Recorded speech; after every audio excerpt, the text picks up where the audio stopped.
Hello everyone. Today we will explain 12 phrases. Сәлем баршаңызға. Бүгін біздің сабағымыз өте маңызды. Мұқият тыңдап, видеоны соңына дейін қараңыздар. Себебі біз бүгін ағылшын тіліндегі 12 шақты қалай тез әрі оңай және қарапайым тілмен үйрену жолдарын үйренеміз. Каналыма тіркеліп, лайк басуды ұмытпаңдар. Ағылшын тілінде 12 шақ, міне көріп тұрғандарыңыздай, көп әрі қиын болып көрінеді. Негізінде оны осылай кестелерге бөліп алсақ, өзіміздің үйренуімізге оңай болады. Ағылшын тілінде сөйлеу үшін негізі ең қажеттісі осы шақтарды білу. Біріншісі present. Present бұл осы уақытқа байланысты шақты білдіреді. Past өткен шақты білдіреді. Future келер шақты білдіреді. Яғни әр шақтың simple түрлері бар, яғни қарапайым түрлері. Present simple, past simple, future simple. Осылай міне қарапайым шақтың өзі осылай бөлінеді. Continuous, progressive деп айтсақ та болады. Ол яғни созылып жатқан іс-әрекеттерді білдіреді. Және де perfect, continuous шақтары болып бөлінеді. Осылай 12 шақтың барлығын кестеге бөліп алдық. Енді әрқайсысы шаққа тоқтала кетсек. Бірінші present simple. Present simple негізінде күнделікті қайталанатын іс-әрекетте қолданамыз. Жалпы әрдайым қайталанып отыратын іс-әрекеттер. Ол кезде көбінесе осы сөздер қолданылады.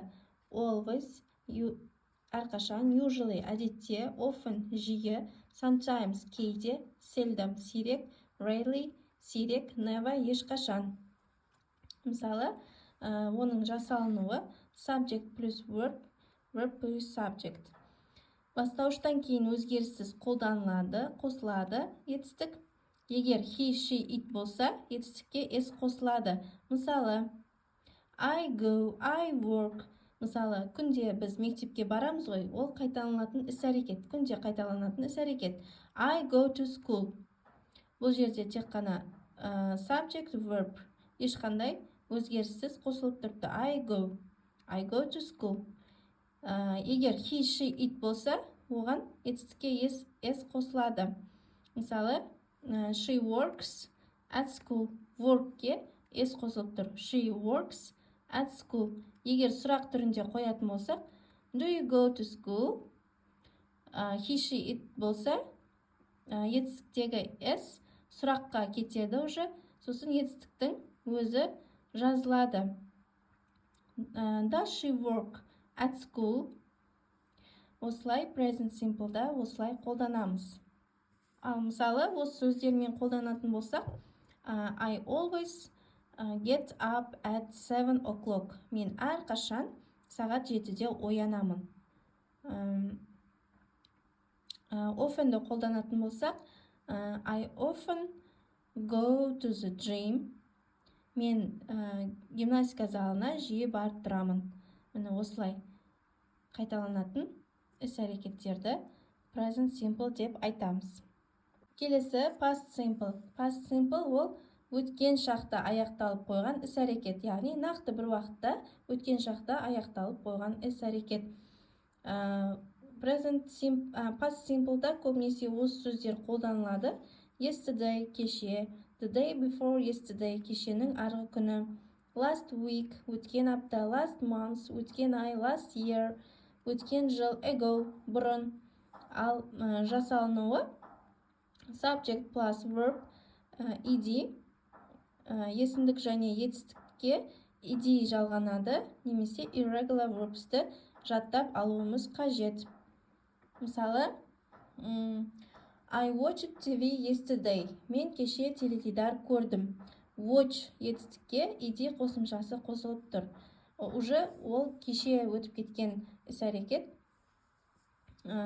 Егер сұрақ қою үшін did'ті қолданамыз. Did you watch TV? Уже етістіктегі ed қосымшасы did'ге кетеді. Етістік ешқандай жалғаусыз өзі жалғанады. Did you watch TV? Мысалы, осы сөздермен қолданатын болсақ, I learned English last year. Мен өткен жылы ағылшын тілін үйрендім. Learn деген етістікке ed жалғадық, сонымен past simple болды. Келесі future simple. Ол өте оңай деп ойлаймын. Өйткені тек қана бастауыштан кейін will'ды қойсақ болды, ол future simple болады. Future simple дегеніміз болашақта болатын іс-әрекет.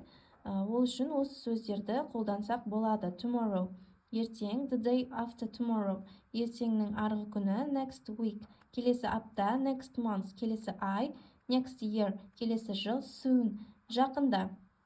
Яғни бастауыш will және етістікті қоссақ future simple болады. Яғни I will go, I will work, I will listen. Солай future simple'да айта береміз.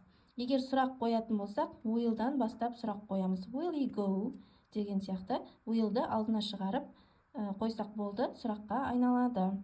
Мысалы, осы сөздерді қолданатын болсақ, I will learn English next month. Мен ағылшын тілін келесі айда үйренемін. Бұл өте оңай. Жалпы simple шақтары осындай. Егер осы системамен үйренетін болсақ, өте оңай. Бұл өте көп қолданылатын осы шақтар. Келесі continuous шақтары, яғни бұл іс-әрекеттің созылыңқы ұзақ болып жатқан кезде қолданамыз. Present continuous. Бұл дәл қазір болып жатқан іс-әрекет. Present continuous'та көбінесе осы сөздер қолданылады.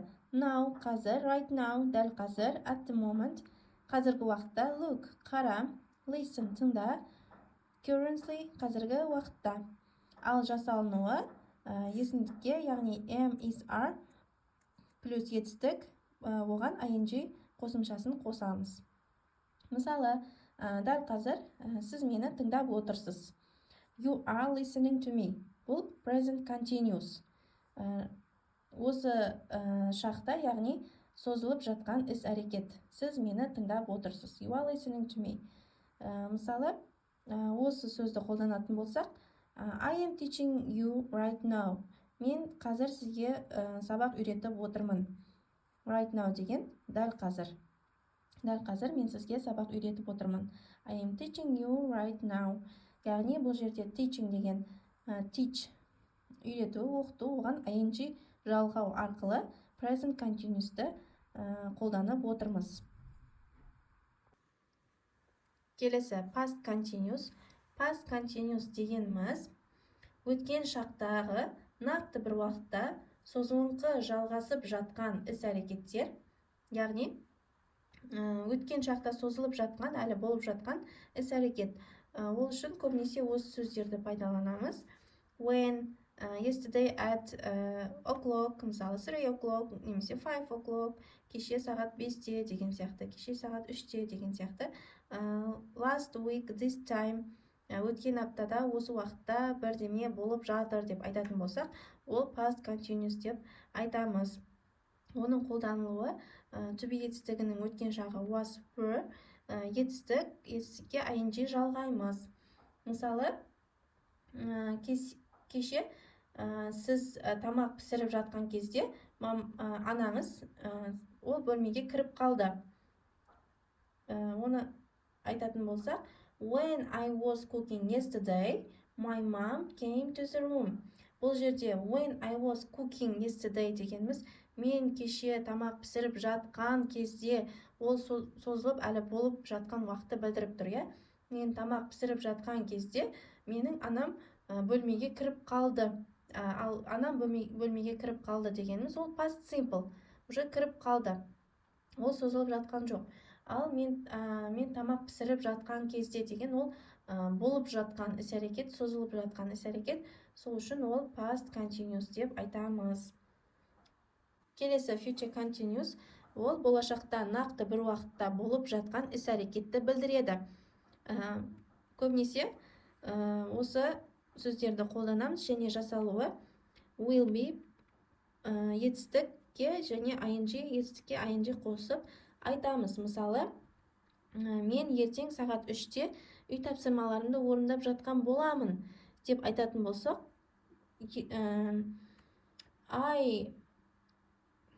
I will be doing my homework tomorrow at 3 o'clock. Мен ертең сағат 3-те үй тапсырмаларымды орындап жатқан боламын. Continuous шақтарын үйреніп алдық. Келесі perfect шақтары: present perfect, past perfect, future perfect. Бұл perfect шақтары өткен шақта болған, бірақ қазіргі уақыттағы нәтижеге негізделген. Present perfect өткен шақта іс-әрекет басталып, қашан қалай болғаны маңызды емес, ең маңыздысы қазіргі уақыттағы нәтижесі. Ол жерде көбінесе осы сөздер қолданылады: already, уже деген сөз, just қазір ғана, yet әлі, все еще деген, recently жақында, ever когда-либо, for бойы, since бері. Ал жасалынуы have, has, оған етістіктің үшінші жағы немесе етістікке иди жалғанады. Мысалы, I have read this book. Мен бұл кітапты оқып қойдым. Бұл жерде қашан оқығаны, қанша уақытта оқығаны маңызды емес, маңыздысы бұл кітапты уже оқып қойған. Мысалы, бүйтіп айтсақ та болады: I have already read this book. Мен уже бұл кітапты оқып қойғанмын. Келесі past perfect. Past perfect'ті өткен шақтағы бір іс-әрекетке дейін болған іс-әрекет, яғни оңай тілмен өткеннің өткені деп айтсақ болады. Оның жасалынуы have, has-тың өткен шағы had, және де етістіктің үшінші формасы немесе етістікке иди жалғанады. Мысалы, when I came to school, teacher had already gone. Бұл жерде мен мектепке келген кезде мұғалім уже кетіп қалған еді. Бұл жерде екі іс-әрекет көрініп тұр: өткен шақ және мұғалімнің кетіп қалғаны одан да бұрын болған іс-әрекет. Сол үшін past perfect'ті өткеннің өткені деп айтамыз оңай тілмен. Келесі future perfect. Бұл болашақтағы белгілі бір уақытқа дейін болып қойған іс-әрекет. Бұны сипаттайтын by the time. Ал жасалынуы will have plus етістіктің үшінші формасы немесе етістікке иди жалғанады. Мысалы, I will have learned English by summer. Мен жазға дейін ағылшын тілін үйреніп боламын. Бұл жерде жазға дейінгі уақытты білдіріп тұр, болашақта келе жатқан жазға дейін ағылшын тілін үйреніп болатындығын бір уақытты белгілеп айтып тұр. Енді ең соңғысы continuous шақтары. Бұлар perfect шақтарына ұқсайды. Іс-әрекет бұрында басталған және қазіргі уақытқа дейін созылып жалғасып жатыр және де жалғасуы мүмкін. Бұл жерде маңыздысы өткен шақтан қазіргі уақытқа дейін қаншалықты созылғандығы. Мысалы, бұл жерде present perfect continuous. Бұл present perfect continuous'ты қолданылатын сөздер for, since, және де жасалынуы have, has, плюс been, және де етістік оған ing жалғанады. Мысалы, егер for'ны қолдансақ, көрдіңіздер ме? I have been learning English for 2 years. Бұл 2 жылдан бері ағылшын тілін үйреніп жатқанын білдіріп тұр. Яғни ол әлі созылып жатқан іс-әрекет. Келесі past perfect continuous. Бұл жерде жасалынуы past perfect continuous өткен шақта бір уақытқа дейін болып жатқан іс-әрекет. Жасалынуы had плюс been плюс етістікке ing қосамыз. Және де қолданылатын сөздер when, before, for, since. Мысалы бүйтіп айтатын болсақ, мен кеше үйге келген кезде менің ағам музыка тыңдап жатқанына 10 минут болды. Бұл жерде кешегі өткен шақты білдіріп тұр, бірақ өткен шақтағы менің ағамның 10 минут бойы музыка тыңдап отқанын мен айтып отырмын. Созылып жатыр, иә? Уақытты белгіленіп тұр. When I came home, my brother had been listening to music for 10 minutes. Бұл жерде өткен шақта бір уақытқа дейін болып жатқан іс-әрекетті білдіріп тұр. Яғни, өткен шақта белгілі бір уақытқа дейін қаншалықты ұзақ болғандығы туралы айтқыңыз келген кезде қолданасыз. Келесі, future perfect continuous. Ол келешекте, яғни болашақта белгілі бір уақытқа дейін қаншалықты іс-әрекеттің ұзақ болғандығын білдіргіңіз келген кезде қолданылады. Мысалы, келесі жылға дейін мен ағылшын тілін оқып жатқаныма 1 жыл болады деп айтатын болсақ, by next year I will have been learning English for 1 year. Бұл жерде by немесе for қолданамыз, және де will have-ті сөйлемнің ішінде will have плюс been плюс етістік және оған ing жалғап айтамыз. Ал осымен біздің шақтарымыз барлығы түсінікті болды деп ойлаймын. Қайсы шақта қандай сөздер қойылу керек, қалай жасалыну керек, етістіктің қандай түрлері, қай кезде ing жалғанатындығын түсіндік деп ойлаймын. Негізгі ағылшын тілінде сөйлеудің, грамматиканың, сөйлеу білудің ең керектісі осы 12 шақ. 12 шақ, яғни енді барлығы міндетті емес, бірақ осы шақтарды білетін болсақ, ағылшын тілін үйреніп, сөйлеп кетуге оңай болады деген ойдамын. Видео ұнаған болса, лайк басып, каналыма тіркелуді ұмытпаңыздар. Goodbye, see you soon.